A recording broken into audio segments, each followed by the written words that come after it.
I wanted to address collections. This is going to be a collections discussion, real quick, just based on how you handle being in debt. There's a few questions that I want to go over with you. I want to make this as quick as possible. Get into a few little details and a few little options for you on what you should do and what you shouldn't do. I wrote down a few questions that I'm going to state and give you an answer for them. Hopefully, this helps you out. If for whatever reason I don't address what you need, or you would like further information and you have further questions regarding collections and being in collections, either on both sides, whether or not you're trying to be a better collector, and questions you need to help you to become successful at your job, or you're in collections on the other end. I know both sides. So the first question that I have written down is, what do you do when a collector calls you? When a bill collector calls you and demands you to make payment? Um, there's two things that you can do. You can avoid the phone call. Don't take it at all. Change your phone number because you don't want to handle the situation. You don't have the money to, you don't have the means to. You just do not want to talk to that person at that time. Now, by doing that, by avoiding the situation, if the creditor happens to take or have the ability to take legal action towards you, um, then you're at the current job, or say they skip trace it and they find your current job. There's only a couple ways they can do that. I can go over that later. But based on if they have your employment and they feel that it's necessary, which some companies will, some companies won't. It's the luck of the draw. It's depending on the balance. It's depending whether or not they want to spend the money. Say they do want to spend the money. You avoid the situation. They serve you with the paperwork, and then what happens is you either respond to it, you show up to court. Either way, bottom line, unless you come up with funds in that courtroom, and by avoiding the court, by not even going, either way you're still going to get your wages garnished. The only way to avoid that is there's two possible options. The possible option is to oppose it and actually file a claim of exemption. Most people don't know that you can file a claim of exemption with your Human Resource Department and the courts. And then all you have to do is you literally have to prove that you cannot afford to make that any type of payment towards them, which is real easy to do. Unless you're making well over what you need to be making and you should have already paid your debt in the first place. Second thing to do, if you want to take the phone call, I mean, obviously there's bankruptcy and then you can avoid the whole situation if you can get approved for that as well. But if you want to take the phone call, what you need to do is you answer the call, not to say, hey, I can't pay my bill, don't call me no more. That is pointless. Don't even answer the phone. There's no point of you even picking up that phone. You have to have some type of intentions on making some type of payment. That's reasonable. Now, there's a few things what you can do is you can either try to settle out the account. Never pay full price, especially if the account is charged off. And this is what I'm really talking about, charged off accounts. You never pay that full amount. Never. You sometimes should be able to get 30 to 50% off.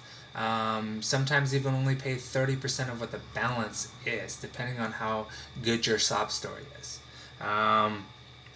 Make sure you pick up that phone to have some type of intention, some type of resolution. Now, the number one thing is people go through debt consolidation programs. They are pointless. Debt consolidation programs is just like any other business. They say nonprofit. No, they're not nonprofit. You can't be nonprofit and stay in business. The purpose of you having that business is to make a profit.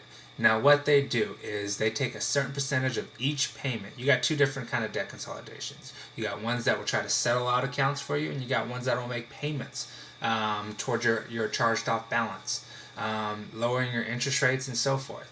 Now, what you want to do is you don't want to pay a debt consolidation program because you're gonna pay more than you have to, and they're gonna profit, and you're gonna pay them to do their services. What you need to do, you need to call each and every one of your creditors. Give them the best sob story that you could ever come up with. My dad just died. I'm a full-time student. I can't afford this. I have no income coming in. The only person that could possibly help me is, my sister, or these little side jobs that I do. Whatever you can come up with that has to sound believable, and they cannot have your place of employment and know you're working. Um, so if they already have that information to come up with a settlement, yeah, you can still come up with a settlement, especially if they have no intentions on taking legal action towards you. You can offer them a settlement, say, hey, I make minimum wage, these are my bills, give them your bills. Don't provide any type of bank statements. Don't even tell them you have a bank account. I don't have a bank account. Sorry to say, I have no savings account. Nothing. I make $2,000 a month. My bills total up to $1,800 a month. I can make you a certain amount of payments. If you want to make a payment plan, unfortunately, they're not going to be willing to settle out the account on most cases. Sometimes they will, but you have to come up with a lump sum. After you see that scenario, let them know, saying, hey, this is what I can do. I talked to my mom, I talked to my dad, whatever the situation may be, they could let me borrow and start off at 30% of the balance. So if the balance is $10,000, they could let me borrow $3,000. That's all I have. I can't pay any other creditor. I can't pay anybody else but you. If you can put that in writing for me, they're willing to give me the funds, and I can give you the cash today or whatever day the funds are going to be available. That is the best way to do it. If they don't have your job or anything in that nature, then it's even easier to give them the biggest sob story in the world. I'm receiving a grant and it's coming in on this day, and I can give it to you guys, but I'm only willing to give it to you if you're willing to accept it as a payment in full, a settlement, and then go from there. Second thing is, if you don't want to pay, how to avoid being tracked. Or this is the third question, sorry. How to avoid being tracked. Now, being tracked, every collection agency has the ability to skip trace, to find your job, to find where you live. The only way they can do that, if your employer that you're currently working with has updated your credit report showing their place of employment on it. A lot of jobs don't do that. Okay.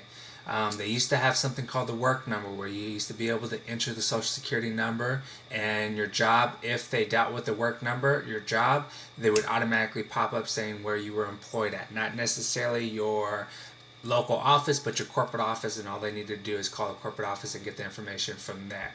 Unfortunately, the program doesn't allow them to do that no more. So unless you update, unless you apply for something, a credit card, an auto loan, anything that you apply for, they will update your credit report.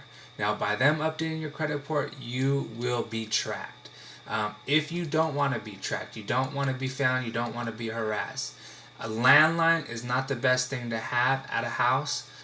They can break it. Even if you put it as a private, they have the ability in the system to break it and actually still get your number. So you can disconnect it one day, they can break it the next day, and they can be calling you at your home. Cell phones, there is no system to find a cell phone number unless you've reported it before. So if you changed your cell phone number and you don't apply for any type of credit, you will never be found. The best place to do too is to open a post office. Say you move addresses. Open a post office box, a P.O. box, and use your mother's address for the address you put towards your post office box. Don't apply for a post office box and get one and then put your physical address, your real physical address, on the application, because they can break that P.O. box too as well and get your physical address. So you want to put an alternate address, a mother, brother, sister, something in that nature.